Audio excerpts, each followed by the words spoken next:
এই যে আমার হাতে একটি মাটির দলা দেখছেন, আর এই দলাটিকে আমরা শৈশবে প্রচুর খেলেছি। অর্থাৎ এই যে মাটি দেখছেন, এই মাটি এই শুষ্ক মৌসুমে এই যে জমিতে চাষ করবে, চাষ করার পরে এই যে মাটিগুলো আছে আমরা ইটা বা এটাকে ইট বা ঢিল হিসেবে ব্যবহার করতাম এবং শৈশবে খুব খেলতাম।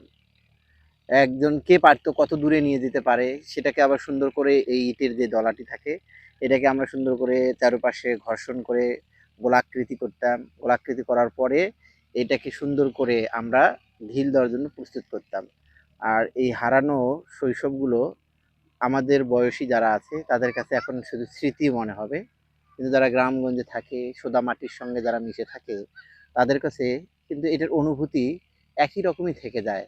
আর যারা এই শৈশবটাকে আমরা ফেলে এসেছি আমাদের কাছে বারংবার মনে হয় আমরা আবার যদি সোদা মাটিতে ফিরতে পারতাম, সোদা মাটির ঘ্রাণ যদি নিতে পারতাম, আর এই মাটির ঢিল দিয়ে যদি আমরা দূরের কোনো বস্তুকে টার্গেট করে নিক্ষেপ করতাম এইভাবে।